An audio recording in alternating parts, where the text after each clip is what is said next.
Noon, hindi ko maintindihan ang layunin ng mga bandido. Medyo matagal na rin kaming naninirahan. Paunti-unti, ang yung pinaglalaban ay amin ang naiintindihan. Lalo na sa sitwasyon namin ngayon. Pero ganun pa mga kaibigan. Bagbat kami mga tripo, ayaw sana namin ang kaguluhan.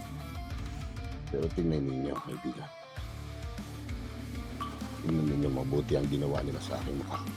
Sinunog nila ako. At hindi man lang pinagamo.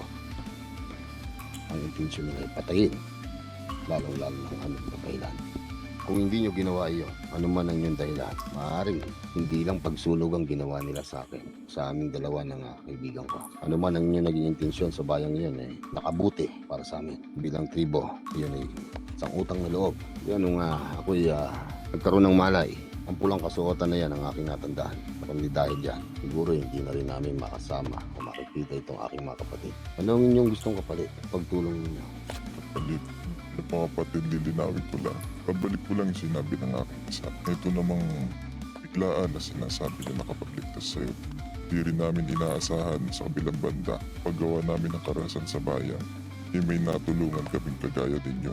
Kaya siguro hindi na kinakailangan ng kahit anumang kapalit. Linawin ko lang din sa inyo, kami ay mga bandido. Sasamang tao kami, gumagawa rin ng karahasan dito sa bayan. Kamakailan, nung kami pumunta sa inyong tinitirhan, isa sa inyong mga kasamahan ay nagsabi ng inyong layunin. Halos hindi na nalalayo sa aming layunin ngayon. Ano ba ang, sino nga ba ang gumagawa ng hindi maganda? Kayong mga bandido? O ang mga taong nakaupo na sa gobyerno?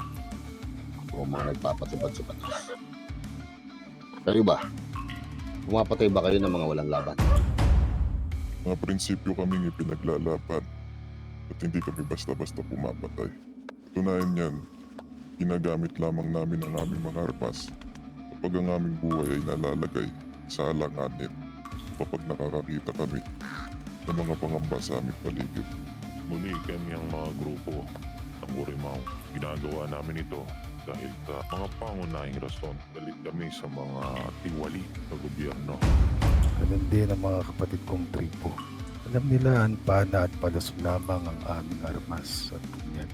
Ngunit ginamitan kami ng kanilang mga lakas na armas, mga baril na sa isang putok lamang ay pwede na kaming umimlay na panghabang buhay. Napakasakit ang ginawa ng mga ito. Bukos, alam natin na sila dapat na pumoprotekta sa mga ordinaryong mamamayan. Ngunit ito ay kabaliktaran. Masahol pa sila sa mga bandidong kumakalat. Kung tutuusin, nawalan na kami ng tiwala sa lahat ng konserbularyong namamahala sa mga bayan-bayan. Hustisya ang gusto naming makamit sa ginawa sa aming tribo. Alam ko ganun din naman kayo na hustisya lang din ang inyong layunin. Tama ba? Hustisyang gustong makamit ng lahat. Lamang, gumising ka!